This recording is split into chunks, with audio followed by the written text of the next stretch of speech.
Jewish Education in Media is pleased to present L'Chaim, a program that highlights the people, issues, and events of importance to the Jewish community.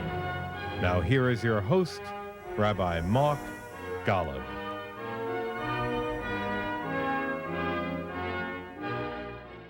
I'm Mark Golub, and the single most divisive Jewish issue today centers on the different ways Jews view Israel and the Israeli-Palestinian conflict. While there are many Jews who believe Israel has repeatedly sought a peace with the Palestinians through a two-state solution, which the Palestinian leadership has repeatedly rejected, there are many Jews today who believe Israel is responsible for the plight of the Palestinians, for Palestinian suffering, who see Israel as an immoral, occupying force on the West Bank, ruling over Palestinians who have no say in the life that they lead in Israeli policy that affects them. And Israel, which at best is humiliating Palestinians with checkpoints, and at worst is brutalizing Palestinians with home invasions in the middle of the night, even killing Palestinians needlessly. And it's not simply how Israel is treating the Palestinian population on the West Bank.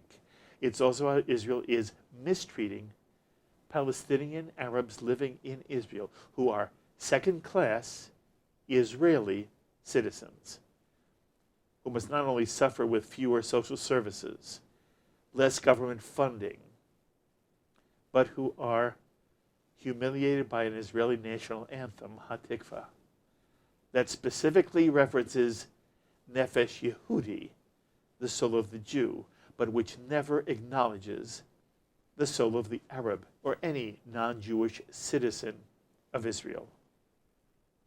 And there are Jews who vilify Prime Minister Netanyahu, claiming he has done nothing to promote a peace process, but to the contrary, has pandered to a right-wing coalition government which wholly opposes any two-state solution.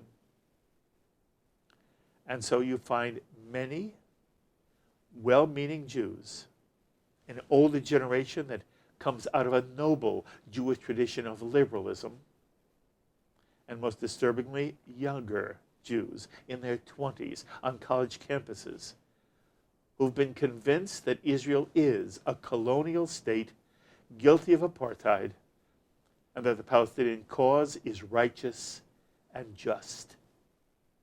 Young Jews who find themselves in sympathy with the BDS movement and with SJP, Students for Justice in Palestine,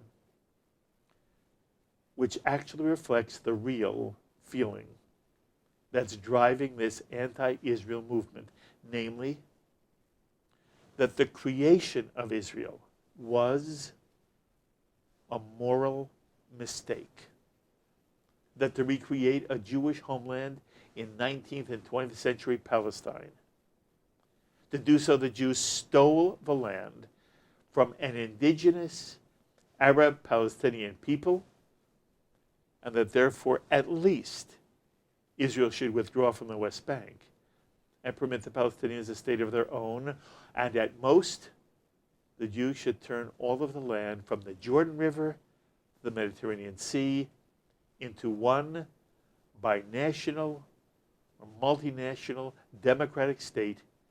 And if this means Israel will lose its Jewish majority or its Jewish character, then so be it, for the sake of some greater good.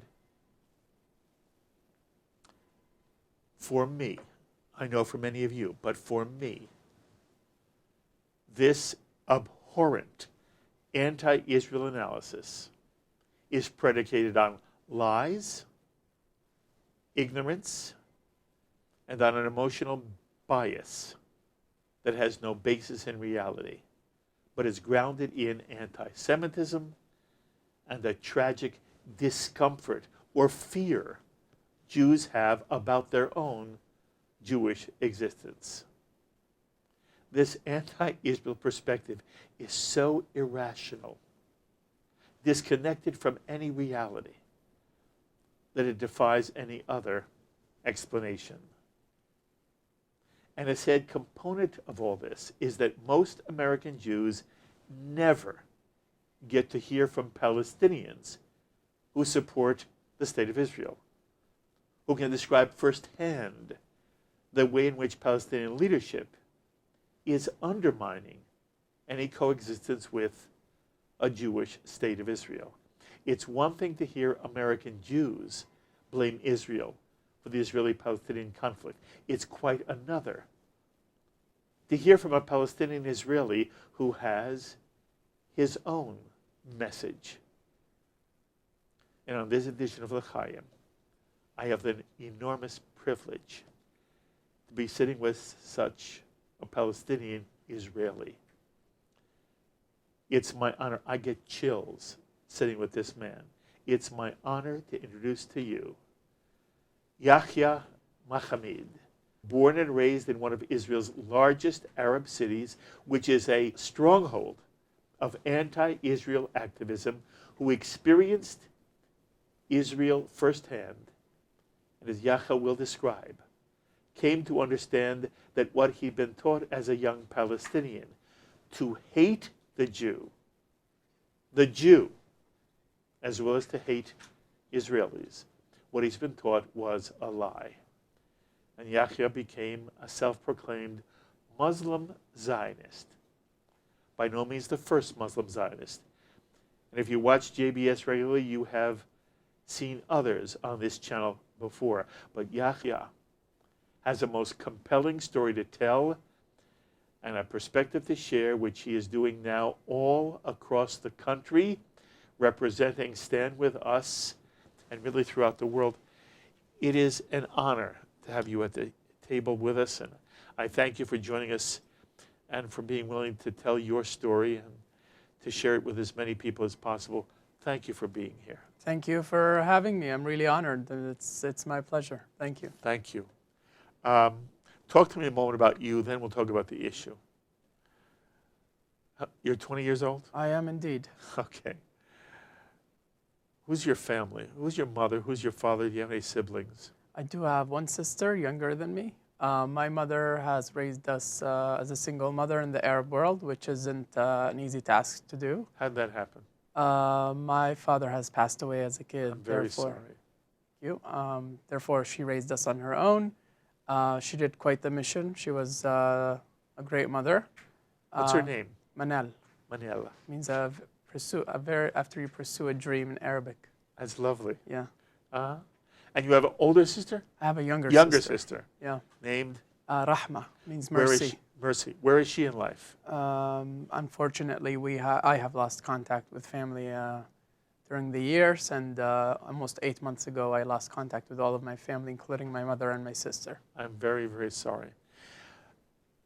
Is it fair for me to assume this is because of the path you've taken as someone who speaks positively about Israel?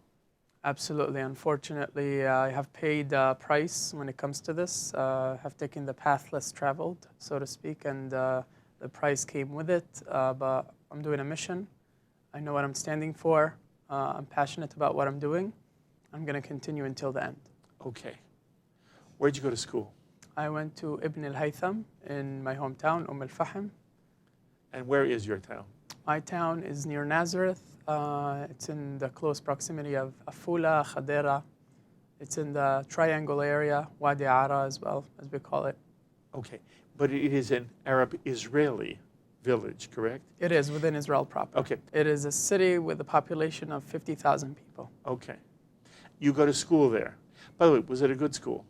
It was an interesting school. Let's just put it that way. Okay. When you were growing up, did you have a nice childhood, or was it a hard childhood? It was a nice. It is my childhood. Actually, I don't have a standard to go by, but it was a nice childhood. Didn't face a lot of problems. Was good. You have friends? Normal. Yes, I do. You had friends as a child? I had friends as a child. Okay. I mostly watched television. Did That's you play how I outdoors? learned. You play outdoors at all? Not that much. I actually was watching television, and that way I learned my English. Oh, your English is stunning. Thank I was you. going to ask you, why are you not outside playing what Israelis call football, we call soccer? Why weren't you out playing soccer with your friends? I was, and I remember in my neighborhood when I used to like go out and play, we didn't have football fields, we didn't have anything. We used to play in the streets, and in the neighborhood where I used to play out, there next to the municipality building. This municipality building has a graffiti painting that says Hamas on it. There were just 2 years ago, there was an ISIS sign next to that in that proximity of the neighborhood where I used to play. And I played in that. The word was there for many, many years, as long as I can remember. Hamas has been present in my neighborhood, like the word. Okay. And what did the word on the wall mean to you, and what did it mean to your friends? For me, it meant just Hamas. Hamas, we've heard about it. I grew up in Israel, not being threatened by Hamas in al-Fahm, I would say, but it was something that you would hear about on television. And as a kid, I thought that it would never get to me. It's nothing that I would worry about. Were you frightened by it? I didn't realize what kind of people they were until May 20th of 2003. If I remember, it was a Tuesday. What happened? My mother was learning for her driver's license. She would go to Afula to get the license, and every time she comes back, she would leave me and my sister alone in the house. She'd come back with my favorite chocolate and stuff like that. And one day, she comes back on this day, Tuesday, and then she's shaking. As a kid, I can pick up that my mother is troubled. And I go and I asked her, like, why are you so shaking and stuff? And she said she was exiting the mall, and after she exited the mall, she was walking to the instructor's car, only to hear a loud explosion behind her. In her own words, she felt that she was being lifted off the ground from the blast. She turned around to see that the entrance of the mall, is engulfed in flames, glass everywhere. There was a Palestinian suicide bomber who went to the entrance and detonated herself. And then as a young Israeli kid, kind of hit me. And it doesn't matter if you're an Arab, doesn't matter if you're a Jew, those people, Hamas and many other like them, carry out those attacks, and they don't distinguish between Arab and Jew. The hatred is blind. And it's an idea that I grew up with. It could have been your mother. It could have been my mother. By the way, do you know that the terrorist, this woman who blew herself up, was associated with Hamas as opposed to Fatah? I honestly don't know. This was during the second Intifada, which was a very rough time in Israel. There was a lot of chaos. Okay. Is there a distinction in your mind between the two, Hamas and Fatah? Absolutely. Describe Hamas, it. I see it as a terrorist organization. Fatah as a political terrorist organization. What's political terrorism mean? Means standing at the White House and lying to the face of the American president and the American people when Mahmoud Abbas stood up in the press room in the White House and said, "We teach our children peace." It's a lie? That was a lie indeed. He was the same individual who stood and said on national television in the West Bank, he said, "We salute every drop of blood that was spilled for Jerusalem." That is the same man that has people who serve under him, who have gone on television many, many times and incited against people like me, against Israelis, against Jews, against Zionists. This is the same man that stood in the press room and said, "We educate our children for peace," and lying to the world to avoid peace. I think this is not evil. This is terrorism. Mm-hmm. Do you think for any of your friends, Hamas represented the strong Arab Palestinian who was fighting for them? I honestly see and believe that most Israeli Arabs who live in Israel, even though some of them, some of them would call themselves Palestinians, they know that Hamas is not good. They see what Hamas is doing in the Gaza Strip. They are viewing and firsthand in Israel what Hamas has done to the Gazans. And I think that they do realize that. For me and my friends, maybe I wasn't influenced, but people were. Hamas has been normalized into our societies. It's not Into Arab society? into Arab societies. Everybody has heard of it. Everybody has like heard of it and of their actions. Unfortunately, it's not only Hamas. My hometown has suffered from many extremist views that were like building up in the town.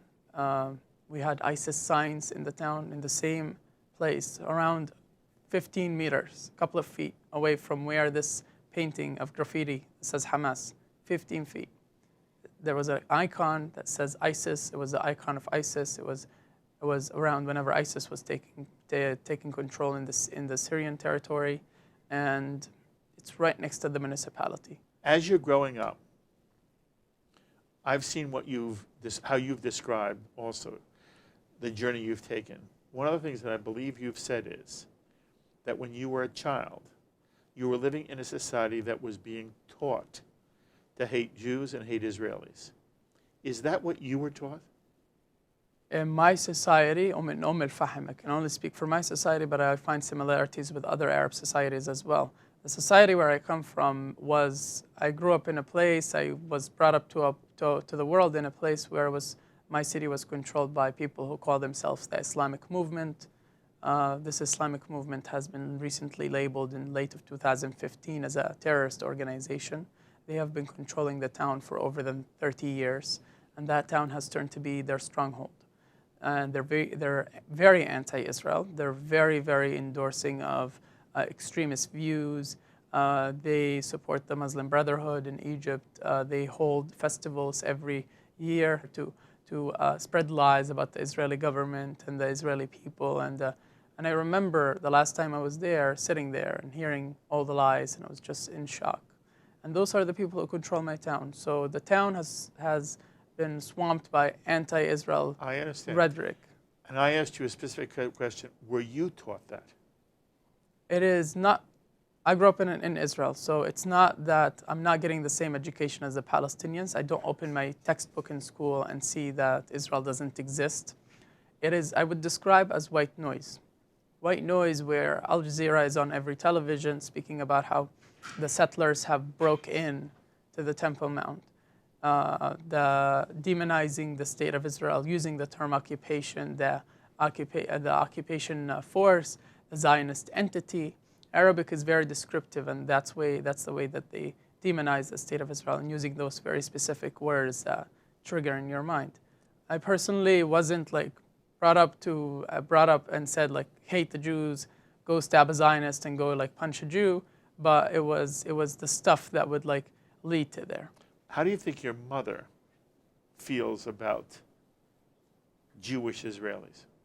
My mother, and I proudly say this, did never taught me hate in my house. She would never teach us to hate anybody. She always said to me, we grew up in this place, in Israel, we have a good life in Israel, and like the state is good to us.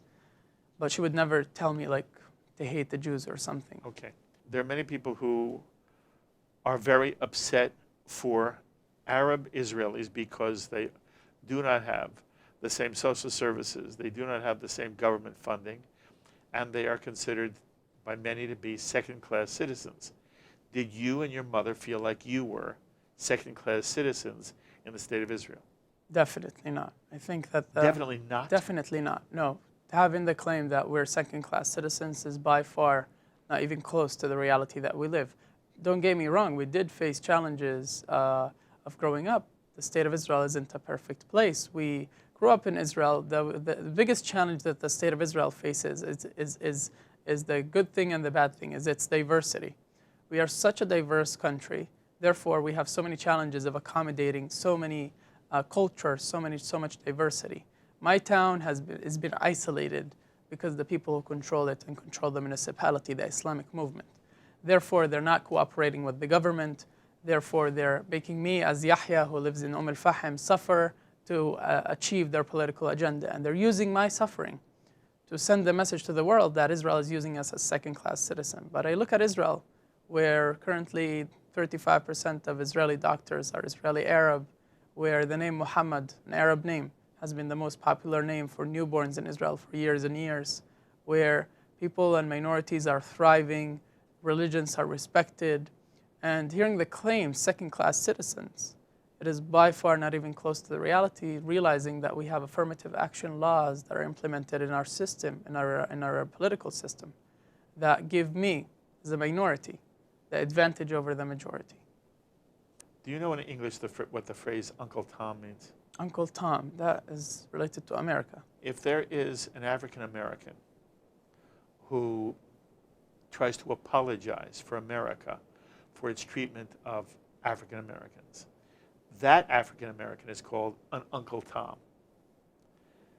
There are going to be people wondering whether you, Yahya, are a Palestinian Uncle Tom.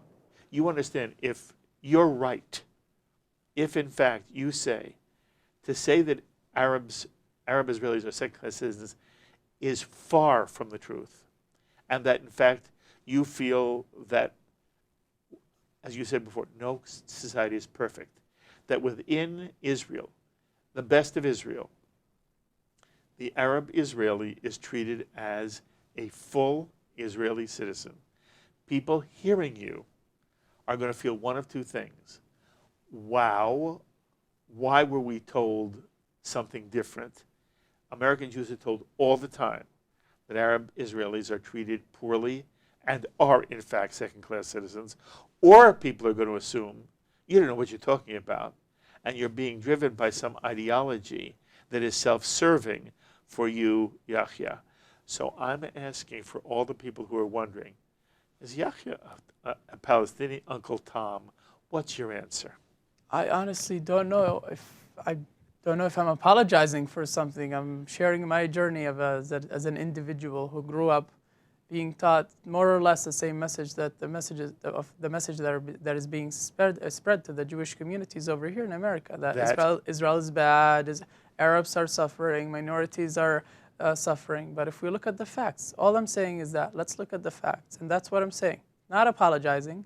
If we have made a mistake as the Israeli people, as the government of Israel, the difference between us and the Palestinians is that we do acknowledge this mistake that was made. We acknowledge sometimes that mistakes were made. We have started since 1948, mistakes were made until today. By whom? By the Israeli government, by the Arabs who started attacking Israel instead of sitting on a table and coming to an agreement, by the people who were generalizing from the Arabs to the Jews, from this to that. Mistakes were done, but I always rings a bell in my head is that the saying on what we say on the International Holocaust Remembrance Day is that forgive but never forget. It is essential very important to understand the history and remember it, because if we forget it, we are doomed to repeat it all over again. But it's also important to understand that if we live in the past, we won't have a future. The way that I see it is that right now is that I am being used by my leaders and the people who represent me, quote unquote, in the international world, the people who are spreading the message to the American people, on college campuses, to the Jewish communities, that I am suffering. Those are the same people who are lying in their faces and spreading a false message. I'm not apologizing for anything. There's nothing to apologize about. I'm just saying that we do face challenges. Sometimes I found myself in a discriminating situation. I do. It happens. But the way that I see Israel is, I look at Israel and I see a future, not only for the Jewish people, but for the entirety of the region, for the entirety of the Middle East, an example to go by. I see a country where minorities are thriving, numbers are going up instead of going down. I see a country that started with 163,000 Arabs, Israeli Arab citizens, and now we're close to 2 million. I see a country where small religious sects are being respected in the Middle East. I always tell my friends and people who never have come to visit Israel, I say, you'll be lying on the beach in Tel Aviv, look at all the women and the men around you and everybody's having fun, and for a split second, it will hit you that you are in the Middle East and you will not believe it. Okay, so I want to know how you get to where you are. You're a kid growing up in an Arab village, playing with a soccer ball under a Hamas sign, graffiti, and at some point, something drives you to either learn more or you experience more, and there is an evolution in your own thinking. Tell us about it. I had my first gefilte fish. Where? It's all about gefilte fish, is it? Where did you have your first gefilte fish? I had it at a friend of mine in Kiryat Arba at a Shabbat table. But the reason why I started looking into it was for the following reasons. I was the school was about to go into summer break. How old were you? I was 16, if I remember correctly, just turning about 17. 4 years ago, as we tape today. Yeah, and I have started looking for work. Now, unfortunately, because the people who are controlling the municipality don't care about people like me, there were no jobs opportunity. So I had to start looking outside the town. My town is near Nazareth, and I found work in Tel Aviv. And I remember waking up to myself, headed to Tel Aviv. I don't speak Hebrew. I'm very nervous because of the things that I was taught. Because as soon as we're brought to this world, the picture of a Jewish individual is painted as a demon. It's painted as a person who will if they see you like bleed on the street, they will keep on walking. And that's the type of image that we had.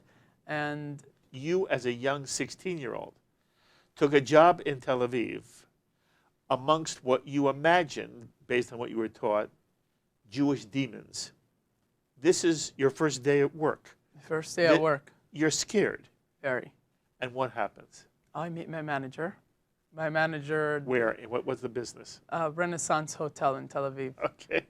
And what was your job going to be? I started as a waiter in the hall, the dining hall. But you didn't know Hebrew.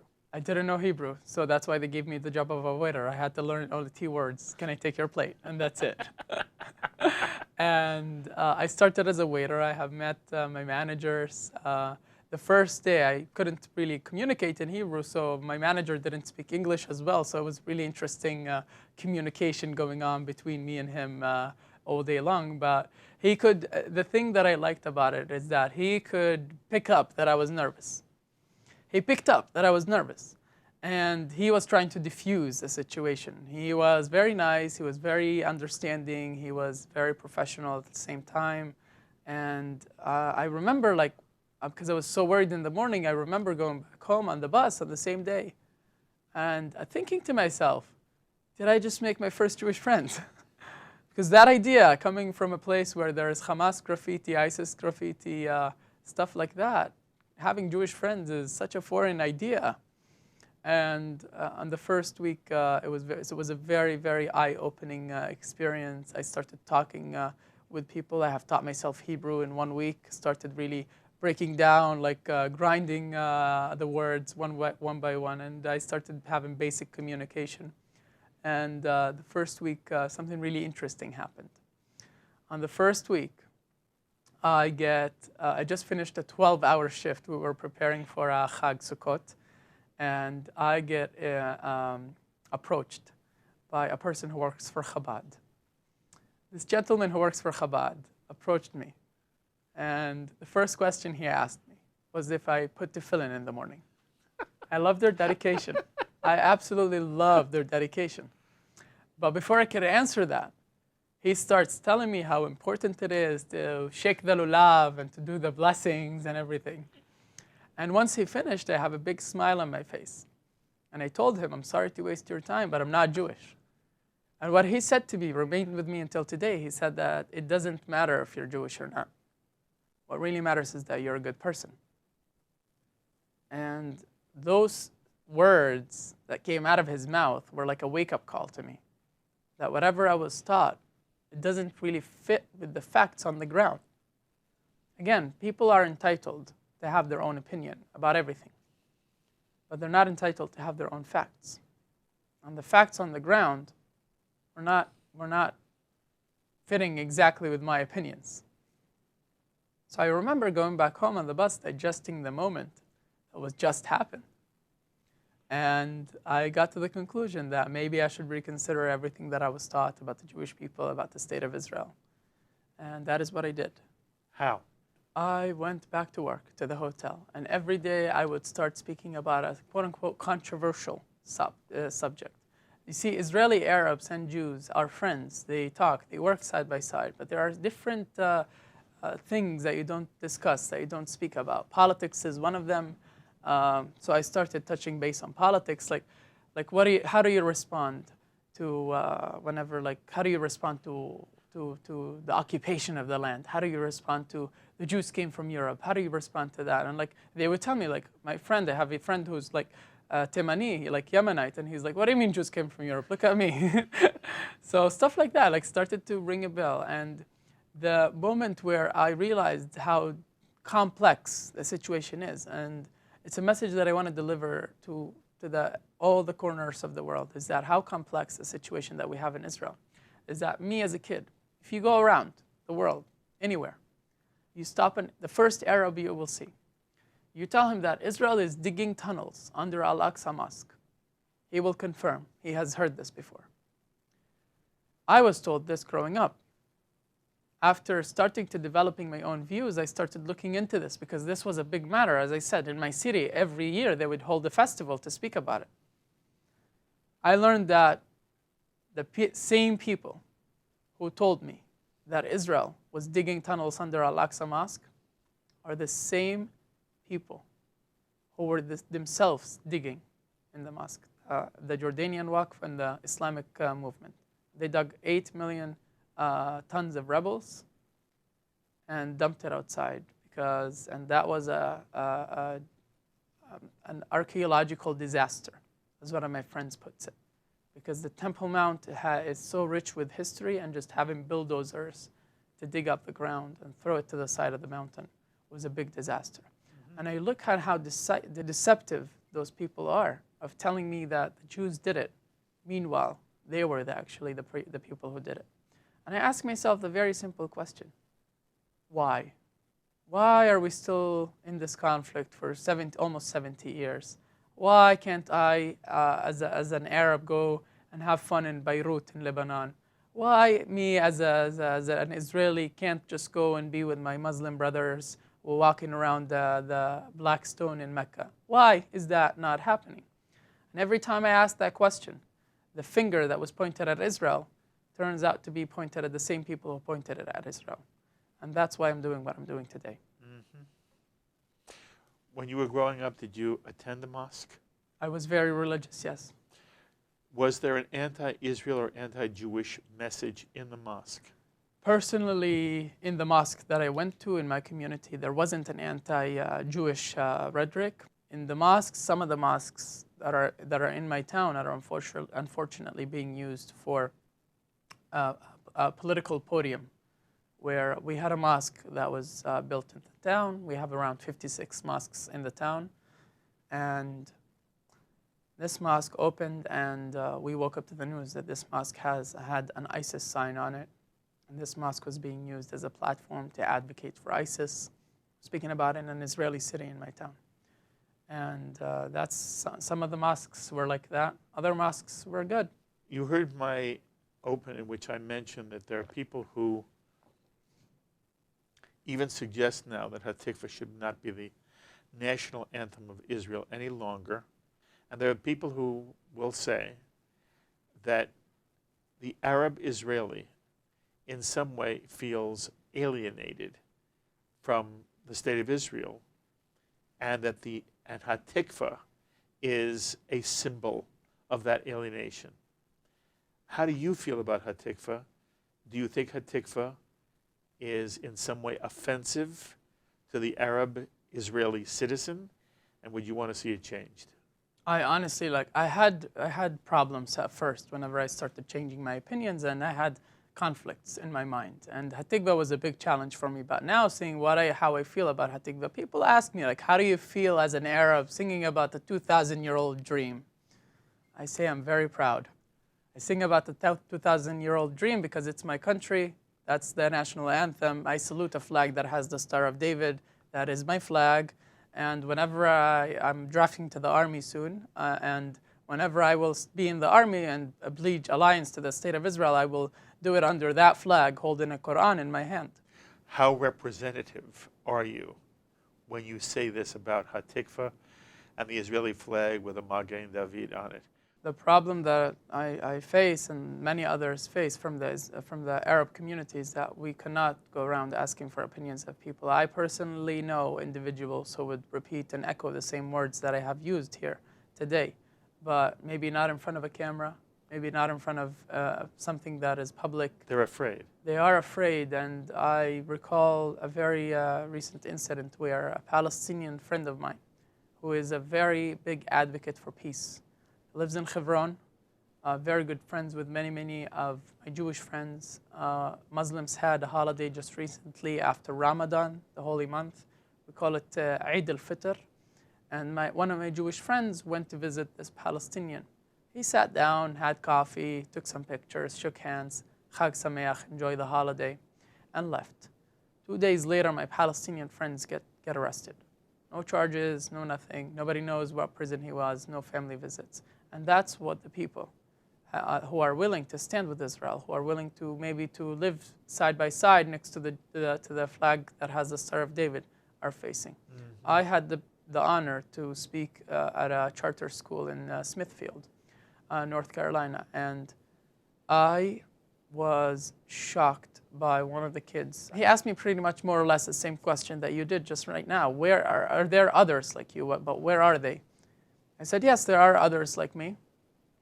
So he asked, where are they? I said, in jail.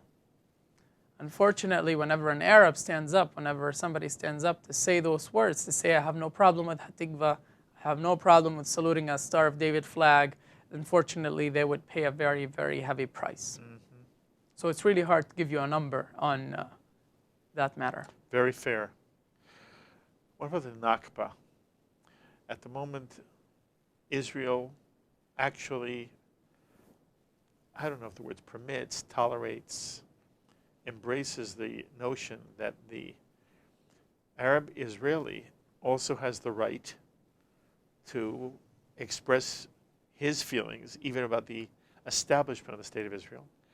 And so what we call the War of Independence, where, lo and behold, a sovereign Jewish state is resurrected after 2,000 years, for some in the Muslim Arab community, it was a catastrophe that a sovereign Jewish state now was established on what once was Muslim land. And so there is the celebration of the Nakba. Did it happen in your city? Did you ever celebrate the Nakba? Do you think the Nakba should be part of Arab-Israeli life? I think the Nakba is a part in history. I think it shouldn't be celebrated, first and foremost, because of the reason of why it's celebrated, quote unquote. Why is it celebrated? To demonize the state of Israel and delegitimize it. And have, again, if we live in the past, we will not have a future. I have yet to see a country where they had a plain good start in history. It goes from America, from over here, all the way to Israel, and all the way to the most recent country that was created. Countries are created. I see that Israel had, what was unique about Israel is that the UN vote on November 29th, that date is coming up. They voted on it. We had a partition plan. We accepted the partition plan and announced the state of Israel. Unfortunately, my leaders, the Arab leaders, rejected this partition plan and waged a war on Israel. The question is not to celebrate the Nakba or not. The question is, should this finger be pointed at Israel because they won the war? Or should it be pointed at the Arab leaders who actually started the war and lost it and caused thousands and thousands of people to be displaced? How did you survive when you've become a major voice? And I would imagine there are forces inside the Palestinian world that extend into communities inside the State of Israel, which really want you silenced. Am I correct? Absolutely. How did you avoid that? Have you ever been threatened or in any way physically hurt because of the stands you've taken? Absolutely. I have been harassed countless of times. There was an attempt on my life with a bomb next to my car. My family has been harassed over and over for whatever I have done. And this situation was going on in my town. But I felt I just recently moved from the town to Jerusalem, but I was still present in that town to offer a second voice, because growing up in that town, realizing that I grew up the way I was, believing that I'm a Palestinian, believing that Israel is a place where I'm a second-class citizen, because there was no other voice. And I believe that my mission, and the mission of Stand With Us, and the mission of anybody who advocates for Israel, is to spread the truth about Israel, to elevate Israel's image around the world. And I started in my hometown. I was in my house, living there, and people were reaching out to me because who is this Zionist in the town? People were reaching out to me, asking questions. They think that they have the moral support and the moral high ground. And the difference between that I see now, since I have been on both sides, is that the difference between the pro-Israel and the pro-Palestinian side is that the pro-Israel side realizes that there's another side to this. The pro-Palestinian side, they don't even acknowledge, they don't even know that there is an Israeli side that exists from this story. So I was that Israeli side in my town. It has caused many, many problems. I was a frequent visitor to the police station in my town, but it was worth it. I have reached hearts and minds of people in my town, and it was absolutely worth it. Why have you lost contact with your mother, your sister, your family? After the social pressure was being applied to me, after I became vocal and open about my opinions about the state of Israel, since after a certain time has passed where the people who are applying the social pressure to me realized that I am not standing down and I am not stepping down. I'm on a mission. I know what I'm standing for. I know what I'm fighting for. They have switched this to be the social pressure to be on my family. Therefore, a bit by bit, communication has started going down with my family. Relationships have gone bad. And after... Is your family angry at you? My family is not angry at me. My family is angry at the people who are harassing them. Have you broken off contact with them to protect them? I'm at no liberty to comment on that. Okay. Yahya, you must be one of a handful. In other words, I can't believe that you are speaking for anywhere near a majority of your friends and people who are your parents' age. And that doesn't in any way minimize anything you're saying or trivialize anything you're saying. It just means that the reality isn't as hopeful as it would be if it were that you were representing the majority. I sometimes fall into that idea until I get one of those special messages on Facebook, on social media, in an email, in person sometimes, where somebody would reach out to me out of the blue. Somebody that I've never heard about, somebody that I've never even said hi to, and says, Yahya, you have affected me. I support your message. I carry your message. People from el-Fahm, Gaza, Cairo, Syria, all over the Arab world, people from my town, people from the Palestinian Authority region, people from the Gaza Strip, people from everywhere. And I'm representing a silent majority. I'm representing a majority of people who have very normal lives, just want to live their life, but do not want to face the same challenges that I did. Therefore, they're speaking through me. And I hope that the people who really care about me, about the Palestinians, if they really care about social justice, instead of pointing the finger at Israel, they should really point the finger at the real guys. Mahmoud Abbas lies. Mahmoud Abbas, the chairman of the negotiations for the PA, is a professional liar. Does he want real peace? He wants peace, don't get me wrong. His version of peace. And what is his version of peace? From what we're seeing, from whatever his actions are, from whatever the Palestinian Authority is, their version. What is his version? They keep changing their mind. Today, what is it? Today is they freeze the settlement building, and then we will talk. And this has been going on for years and years. Does he want there to be a Jewish state of Israel? The thing is, depends on what language he's saying it in. In Arabic. In Arabic, I have not seen a video of him saying that they don't acknowledge the state of Israel, but I have seen Palestinian officials that serve under him that have said, we will never. We in there could be referring to their organization, or them personally, that they will never recognize a Jewish state of Israel. And that's what it is right now. It kills me as a person. It kills me it affects me to see that the people who are representing the Palestinians, the people who are on the other side, are the same people who are gaining money and making a profit from this world. And instead of pointing at them and saying, I'm sorry, but your average Palestinian is suffering because of you, we are the ones who are being pointed at, where the finger is going to Israel. And I feel that this is not okay. This is not how you help the Palestinians. I spoke yesterday at Rutgers University, and I had 15 Arab students come to my session. And there was a lady speaking about the people in Gaza and what they're facing. I say, absolutely, people are suffering in Gaza. Nobody is denying it. But if you would listen to me for even 5 minutes without interrupting me, you would realize that we're aiming for the same thing, is to make a better future for both of us. But unfortunately, she didn't let me finish that sentence. What is life like for Palestinians who do live on the West Bank?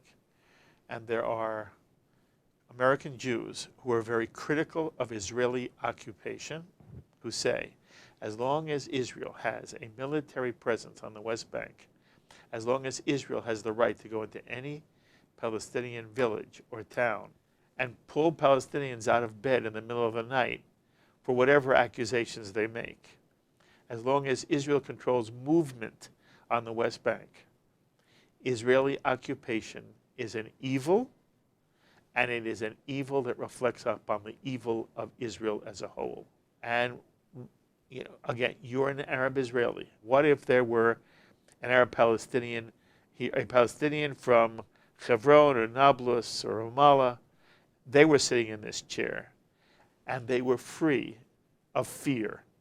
What do you imagine they would say about these criticisms which American Jews level at Israeli occupation? We are forced to have Israeli soldiers, and I must acknowledge that we must all acknowledge that when we say the term Israeli soldier, we're speaking about an 18-year-old kid who just finished high school, and he's put in a situation where he has to defend his country.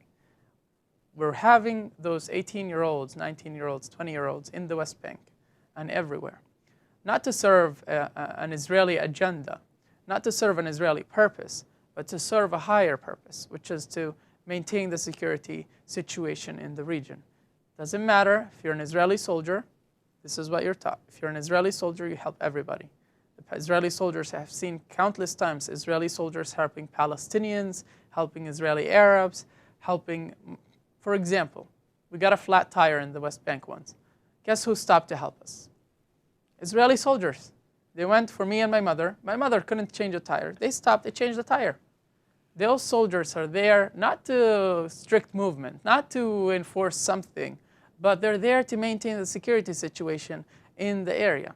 They're there to make sure that the Palestinian kid who's growing up doesn't listen to somebody who is going there and saying, go stab a Jew and go stab a Zionist. They're there to make sure that this Palestinian kid has a bright future. We live in an area where security is so essential, where we have ISIS, Hezbollah, Hamas, everywhere.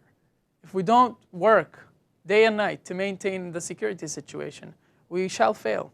As an Israeli who lives in Israel, that is the only place that I call home. What ensures me that if we pull out of the West Bank, we're not going to end up with another Gaza situation, where ISIS, where Hamas, where, I don't know, God knows what political movement will take over, and we'll have rockets being fired from the West Bank. I do value the opinions, don't get me wrong. I do value every word. I even value the time that individuals take to give constructive criticism, but it seems that they are still, this opinion would work in 2003 and 2004. We have done it. We've been there, done that in 2005. We have not gone just the extra mile. We have gone the extra 10 miles to actually achieve peace. And what we're seeing is that, again, we don't have an actual peace partner. It doesn't matter what we do. As long as we don't have a peace partner, we just simply cannot make peace. Is Israel an apartheid state? No. Because? because the only term of segregation that I see in Israel is where I'm given a head start. Whereas me as an Israeli Arab, as a person who volunteers to the IDF, I get to choose any unit that I want to go to. And I tell this to my Israeli Jewish peers, and I tell them, I get to choose any unit. And they get so sad because they wanted to go to this unit and they couldn't, but I had the choice as an Arab. So this is Israel. This is the facts on the ground. Where me as a minority in the country for the affirmative action laws, I'm given a head start. I'm given a head start. I'm given the choice in the education system. I'm given the priority in the education system. I'm given the priority in the job, in some job fields. I am given the priority. So calling Israel an apartheid state, that's the opposite of what's going on right now. And if somebody said, okay, it's not about inside Israel, but it's Israel that includes control of the West Bank. And because Israel is in control of the West Bank and does not give a population on the West Bank voting rights or the same equal rights as even an Arab Israeli citizen has, Israel is then creating some form of apartheid system. My grandmother comes from the West Bank. She's a Palestinian. She came to Israel in the 60s. And she gained the Israeli citizenship so easily because back in the day, we were one people. Israelis, Palestinians, there was no security barrier. We were one people. But whenever we saw that the Palestinians do not want to be one people, they want their own state, they want to go and form their own independent state, and that's what led to the Oslo Accords. If they were yearning for a state of their own, and we worked with them to achieve that, but they have failed. Again, whenever somebody fails, you can't just shift the blame on Israel. If the Palestinian Authority, the people who hijack the pain of every single Palestinian and go cry to the international community and the ICC and the UN to cry and say that this is Israel, they are the ones who are actually making this Palestinian suffer. Why? After 70 years, we're still having Palestinian refugees living in refugee camps in Lebanon in inhumane ways. 3 months ago, a 13-year-old boy took his own life in the Gaza Strip because of the living situation. Why are we still having that? Why are we still having that? Meanwhile, lots of US aid, lots of foreign money is pouring into the Gaza Strip. Qatari money is pouring into the Gaza Strip. So much money is being spent on this Palestinian cause. And you go to the West Bank, you go to Gaza, there's nothing. The UN just labeled Gaza as unlivable in 2020 if the situation continues as this. And you ask yourself the same simple question, why? And the finger turns to the people who have turned the finger on Israel. And if we are blamed for not giving the Palestinians the right to vote, if we are blamed not for giving them equal rights, quote unquote, some Palestinians have more rights than me in some ways. A Palestinian could go to the Supreme Court straight away, walk into the Supreme Court. I can't do that as an Israeli. They are respected to some extent. They wanted their own state. They wanted separation. They wanted to do this. Are we expected to be blamed for it because we went to the Camp David and signed the Oslo Accords? Mm-hmm. What do you say to those who look at history and say, I understand that the Jews were persecuted all over the world. The wandering Jew is not just a phrase, it's a reality. Society after society, culture after culture, nation state after nation state expelled the Jews. The Jews were never at home, with the one exception of America and then Canada. There's empathy for the Jewish plight, but the Jew came back to Palestine, Ottoman Palestine, which then became post-World War I Palestine, and according to some, the Jews stole your family's land.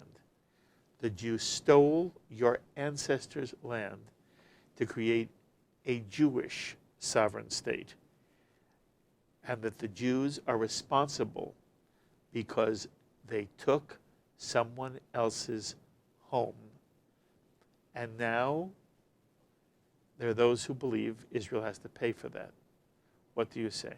it's all in history, as we say. History still lives on. The documents are there how some Jewish organizations were bargaining and buying land from the Arabs, land that was unusable, uninhabitable, where they had malaria, there were swamps. And the Jews, whenever they came to the land of Israel, the British mandate over Palestine, they have worked, and they have worked hard. They have worked hard to dry the land and make it habitable. The living evidence still lives in central Israel with all the trees that were planted to drain the swamps and all the hard work that was put on. The living evidence is still there. So to come and say that they just came and stole the land is again, far from reality. I see it as my obligation as an Arab now. I see it as my obligation that maybe the Jews are a majority in Israel, but the Jews are a minority in the Middle East. I see it as my obligation as an Arab to make sure that the mistakes that were made by my ancestors, by the people who have kicked the Jews and caused events like the Farhud and all of that, not to be repeated again. So do you think there could be, within the Palestinian community on the West Bank, rank and file Palestinians, people like you, young people as well as people of your parents' generation, who, with a different leadership, could in fact and would in fact live in a Palestinian state in a two-state solution similar to the way America and Canada live? Or, Yahya, is that simply impossible? Currently, what we're seeing is that even the older Palestinian generation and the younger Palestinian generation do not have Israel education. They don't get the education. They do not receive this other end of the story, like me growing up. And that is what I believe. That's why I'm working with Stand With Us, because I believe in the motto of Stand With Us. Education is the road to peace. Yes, but are you educating people on the West Bank? We are educating everybody. We work in many, many languages. Arabic is one of the languages that we do operate in. And we have thousands and thousands of followers on social media. Okay. We need to educate them first to make sure that whatever happened in Gaza will not happen in the West Bank, when a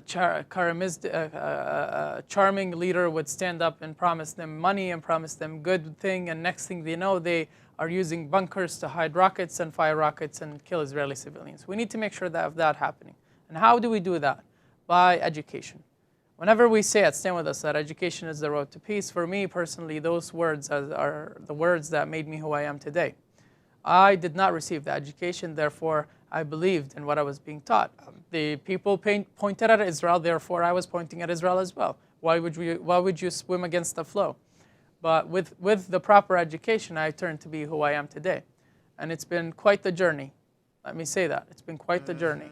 And it's it's so worth it, and because I believe in what I do. And having the Palestinians right now, maybe we would change the leadership. Again, I don't speak for the Palestinians, I don't generalize, but maybe if we change the leadership, we won't see them ready right now to make peace, because they have a hard life. And believe me when I say a hard life, I have seen it firsthand in refugee camps and the way that they live in the West Bank. They've seen a hard life. And unfortunately, I don't blame a Palestinian kid when he picks the rocks and throws it at an Israeli car. He's been taught that this car holds a demon inside of it. I don't blame them whenever they stand up and elect Hamas. This leader has just stood up and gave them the best speech and said every single thing that they want. They are following the dream that they want of just living a normal life. And that's what they're being promised, but that's not what they're being delivered. So are you prepared simply to live with the status quo, things as they are? Absolutely not. What's the alternative? The alternative is, the next step is to raise awareness about what we're facing in Israel and stop Palestinian incitement. That is the next step. Toward what goal? Towards peace. Peace, but no two-state solution. We personally, at Stand With Us, and me personally, I don't endorse, and we as the organization, we don't endorse one or two solutions. Okay, but what's real here? You don't want people to hate each other. Okay, we're all for that. But at the moment, there's a question. There is a Palestinian liberation ethic that says there should be Palestinian nationalist aspirations that are acknowledged, just as there are Jewish national aspirations acknowledged. The Jew basically says, you know what, if you're willing to live with us side by side in peace, we'll even help you establish your own national identity. But you got to be willing to live with us in peace. Then I say to you, what do you think it's possible to have a two-state solution right now? You say no. I say to you then, do you want to live with the status quo? You say no. It sounds to me like unless you have an alternative to the status quo, you favor the status quo. Maybe I didn't communicate it correctly, but I'm not against or in favor to a Palestinian state. I want a Palestinian future. And that's why I call myself a Zionist, is in hopes that one day a Palestinian would wake up and realize how much Zionism has done to the Jewish people, and how much Jews have believed in Zionism, and they would learn something from Zionism and build an identity, a Palestinian identity that's not built on hating Israel, a Palestinian identity that's not about killing Jews and driving them to the sea. And that same Palestinian identity would work towards a better future for a Palestinian future. Right. In the meantime, for the present time, you want the status quo. Nobody wants the status quo. Nobody wants barricades. It's not about want. There's no alternative to the status quo. There is no alternative right now. No.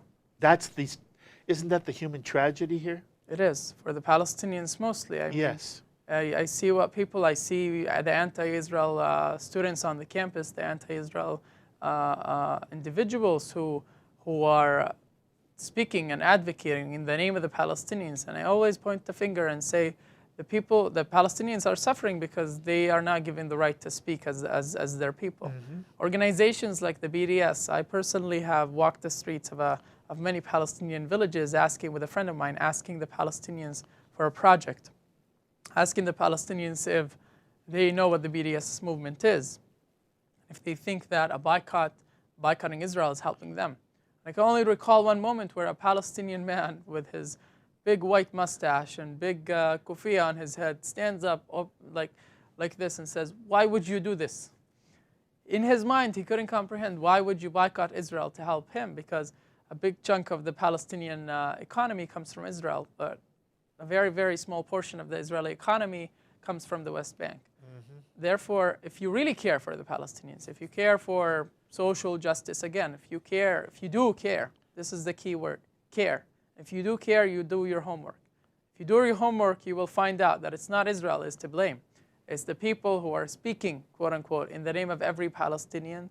We got to realize that the Palestinians didn't have elections in 12 plus years. They're not democratically represented.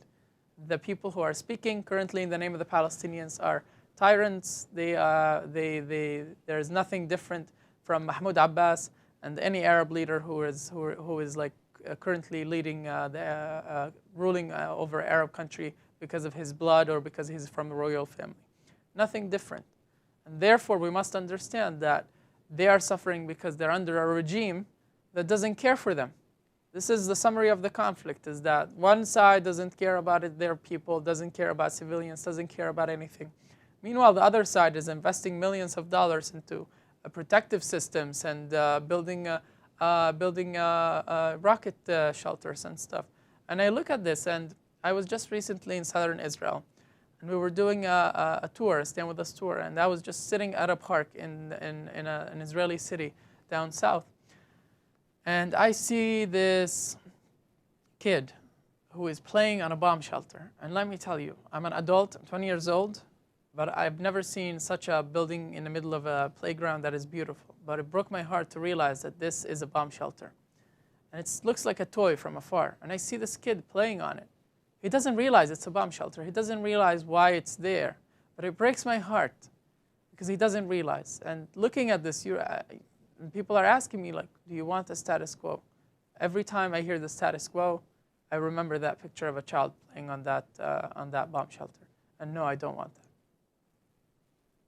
When I hear you talk, and I hear you describe the situation, and I believe that what you describe is poignant, profound, and the truth.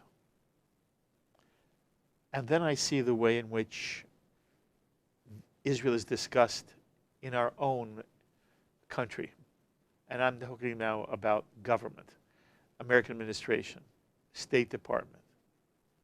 I see how Israel is discussed in Great Britain, in France, in Germany, in Western Europe.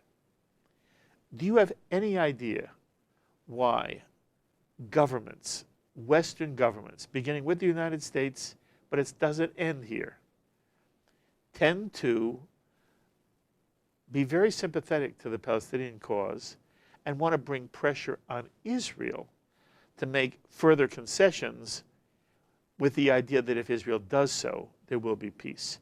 Any idea at all? Unfortunately, we live in a social justice world where the big guys are always the one responsible, and we are the big guy in this situation. All the governments, from America all the way to the governments who are very critical of Israel, do deal with Israel in some way or another. They do deal with Israel, but for me as an Israeli coming from Israel, maybe they haven't had first-hand interactions with Palestinians, first-hand interactions with the situation. Maybe the politicians who run those countries have never had their mother come back home from a driving license to a lesson to tell them that there was a suicide bomber. They lack the education, and that is why I do what I do. Again, it's education, education, education. Without education, we are not expected to move forward, and without understanding, a complete understanding of the situation, of understanding how complex it is, how are we even expected to move towards a more peaceful peace plan? But honestly, from what I'm seeing is that from what I'm seeing in the world is with the recent Taylor Force Act that is being pushed with the Congress, people have started to realize and wake up to what's really going on in Israel. People have started to realize that the Palestinians are being oppressed and used for achieving political agenda against Israel. If you take your average everyday Palestinian and your average everyday European and compare them to the scale, to the Marshall Plan that was introduced to Europe on the Second World War to build up Europe, the Palestinian has got 25 more per capita than the European. That means on paper, the West Bank should be more beautiful, more advanced, more developed than Europe, 25 more than Europe. You go to the reality, and you see the reality. You see Gaza, you see the West Bank, not even close to what it is, what should be on paper.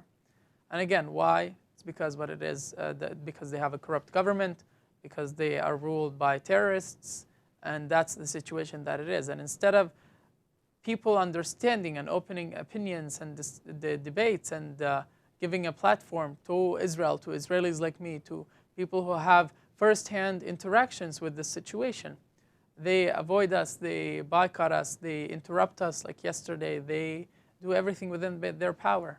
Incidentally, you've talked about terrorists who have blown themselves up, shaheeds, Shuhada. and there are those who argue. There are those who are enraged that the Palestinian Authority rewards people who kill Israelis, and if they are martyrs, then their families get rewarded financially. If they go to prison, they get pensions. And there are people who feel that this is an incentive to continue violence against civilians. Then there are those who argue every group has their freedom fighters, and that these are the equivalent of Palestinian freedom fighters. While Israelis have jets and bombs, the Palestinians do not have an air force, and therefore they must use whatever they can to inflict pain on the Israeli people. And there are bombs that fall, and there are things that Israel does that takes the lives of Palestinian civilians. And, you know, there are all kinds of terms for that, casualties of war, blah, blah, blah. But at the same time, if a child dies, whether it's a Palestinian child or a Jewish child. And so the Palestinian answers, Israelis kill us all the time, civilians. So yes, we're targeting civilians because we want to bring pain to the Israeli people, that they should put pressure on the Israeli government to change policy. And therefore, there is nothing immoral from a Palestinian perspective of the terrorist who blows himself up in a supermarket or a mall, even if there are Arab Israelis who are going to suffer.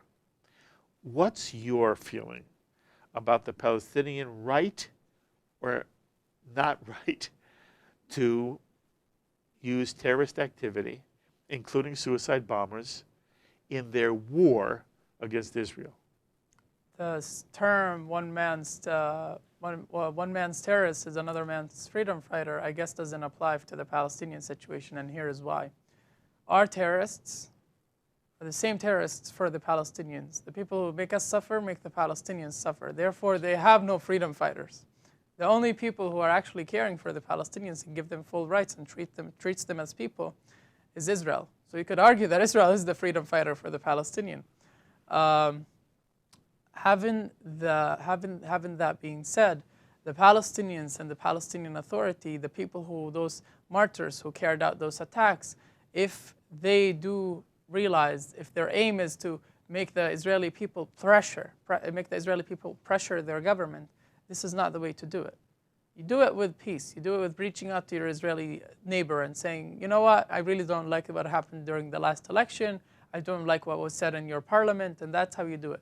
But the way that what we're seeing right now of like Palestinians blowing up buses, Palestinians doing this, if I, as an Israeli, have a government that is stronger than most of the governments in the region, I don't see it logical for anybody to wage a war on my country, on my government. And that has happened in the past where many countries have attacked us and failed.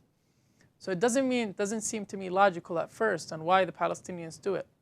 Do blow up buses, do attack Israeli civilians with a knife, do throw rocks, until it kind of hit me that they are doing this to provoke an Israeli action. They are doing this because our government, which is the most unlucky government in the world, as I like to call it, where they have faced a situation where they must maintain a very unique situation of making sure that the Jewish population doesn't get angry and the Arab population doesn't get used at the same time. And this is a very tough thing to balance, especially at times when there is conflict or after a terrorist attack or something like that. And to be honest, the Palestinians do realize, even Hamas's spokesperson went on national television and said, we encourage our people to go stand on rooftops with their bare chests because this method has proven to be work. I know that English is my third language, but I can translate and say that this man, who's the spokesperson of Hamas, has just told his people to go and protect their houses by being there, because this method has proven to be work, translates to be that Israel will not target civilians. And this is in the words of Hamas. Not in the word of an Israeli Arab, not in the word of the Prime Minister Benjamin Netanyahu. This is of the words of the people who are oppressing the Palestinian people. This is a message to everybody who thinks that Israel is the bad guy. We do face challenges. War is ugly. Conflict is very ugly. People are lost. Souls are exhausted. And we get to the point where an Israeli soldier, an Israeli pilot, Israeli tanker, would have to get to a point where he must take a split-second decision on whether to take the shot or not, even though there is civilian casualties, because this person who's going after maybe will kill his family in the future. Maybe he will kill a family, he'll kill an individual that is related to him, that is related to somebody. The loss of a human life is very, very, very sad. Doesn't matter, as you said, if Arab, Jewish, a life is a life. And that is important to understand. Sometimes I don't like labels, and this is in one of the subjects where I don't like labels, is that, oh, a Jewish life, an Arab life, a Palestinian life. A life was just lost. And this is very sad. Now, how can we prevent this? By making sure that the world knows that the Palestinians are suffering, not because Israel is not doing enough, but because their representatives and their government do not care about them. They don't care about them, and they're being used as human shields, as a political tool, as people to just prove a point and push the Israeli government into a more harder situation. So my question is to everybody who is in support and pointing the finger at Israel. I say that do you even understand what Israel is standing for in the Middle East? We're standing for the same values that you have here in America. Democracy, freedom, human rights. Those things are the same values that an Israeli soldier stands to fight for, just like an American soldier.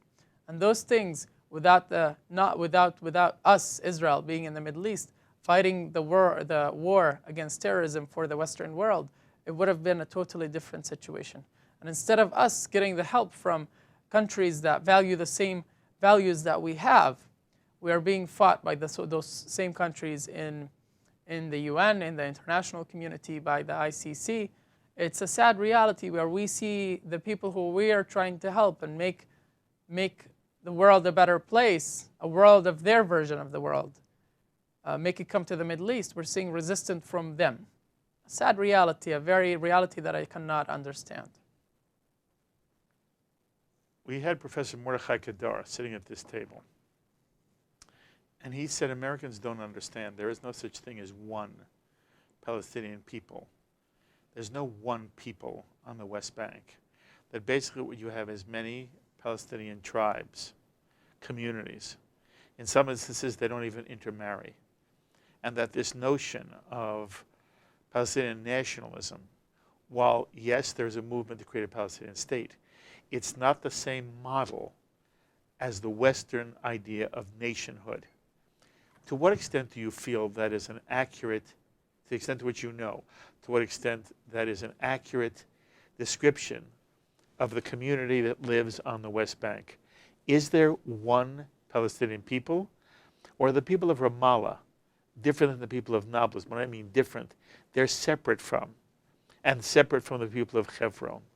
To what extent are there, in fact, different clan tribes with their own leadership, and which it's very hard to get cooperation between them?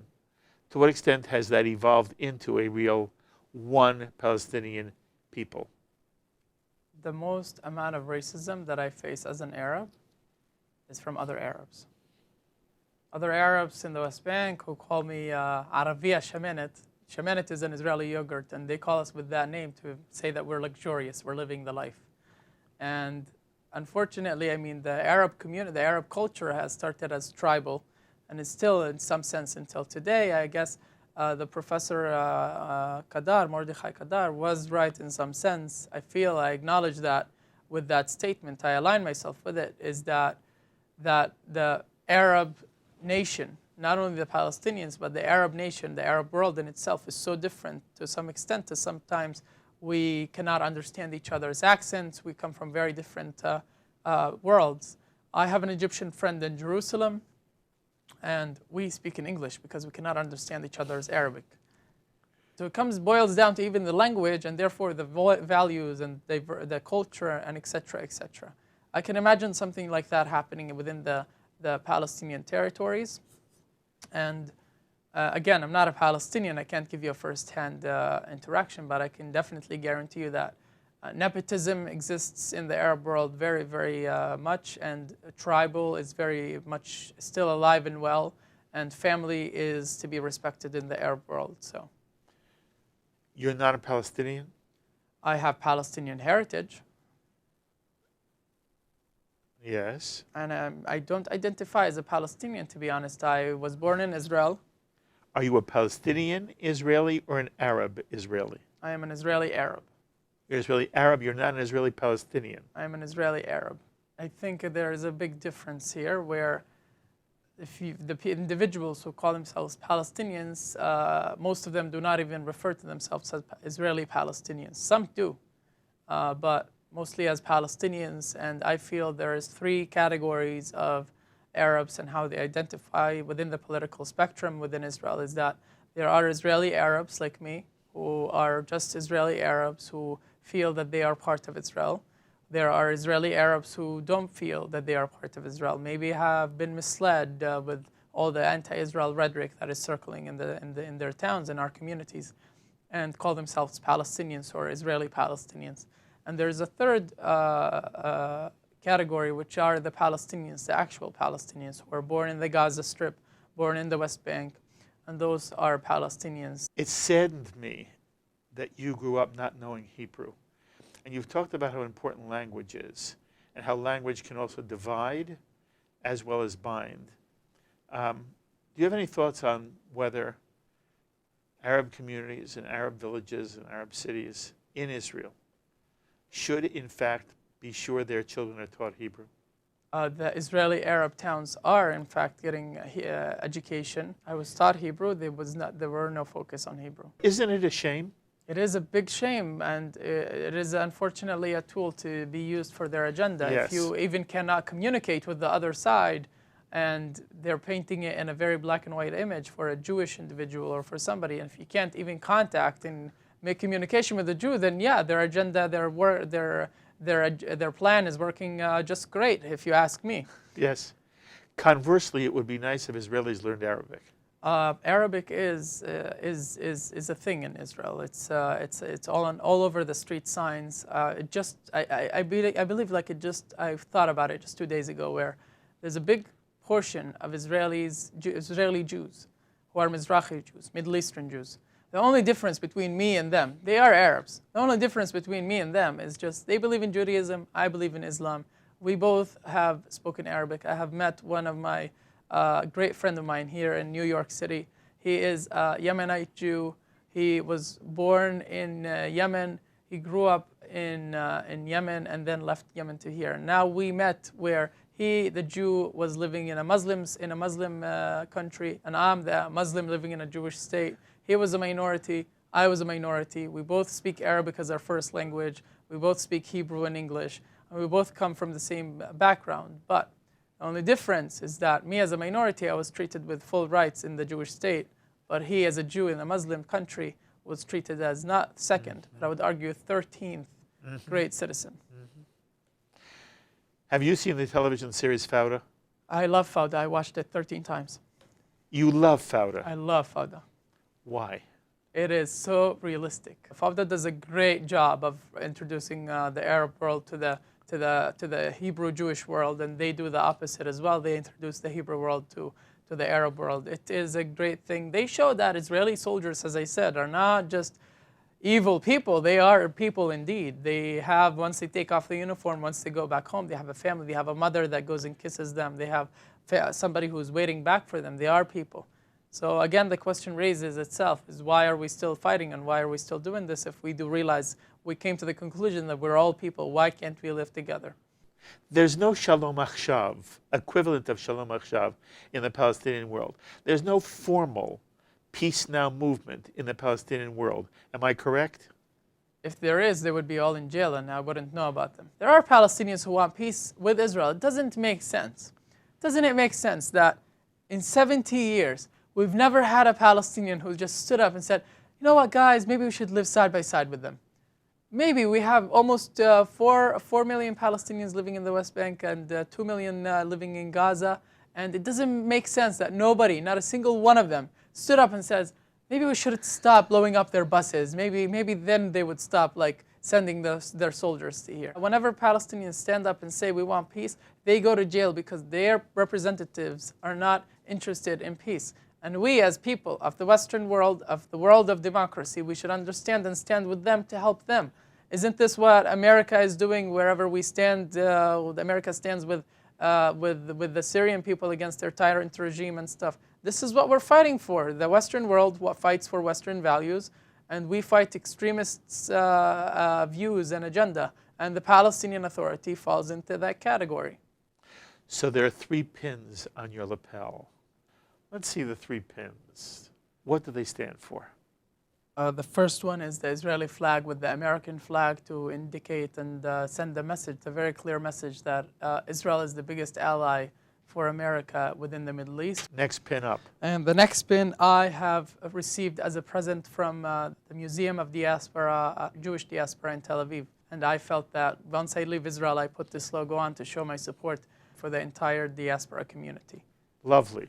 And the pin that's on the top. And the last pin is the pin for Stand With Us. I am an educator of Stand With Us. I have been involved with Stand With Us for many, many years. Stand With Us has become family for me. And after I started with Stand With Us, I have never worked a day in my life because I am doing what I'm passionate about and doing what I love, and I feel that I should represent the organization as well. Well, that's lovely.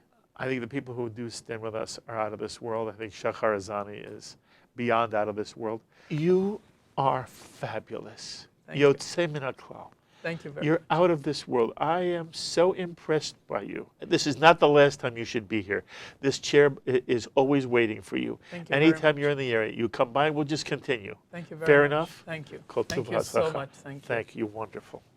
Yahya Mahamid, an Israeli Arab who is devoting his life through Stand With Us to telling the truth about the state of Israel and its relationship to the Palestinian people.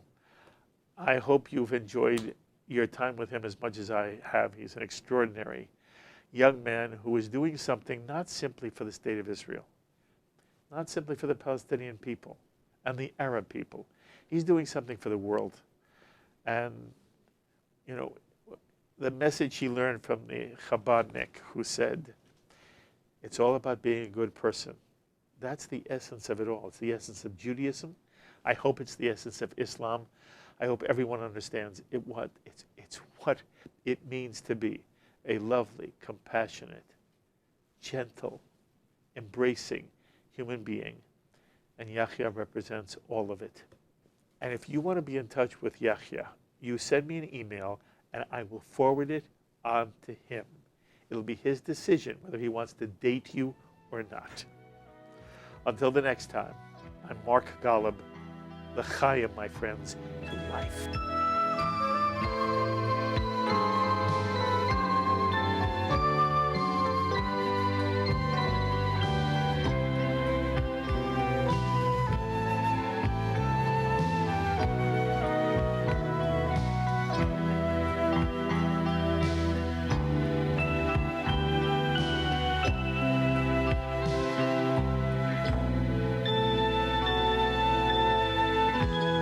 el-Fahm is a presentation of Jewish education in media.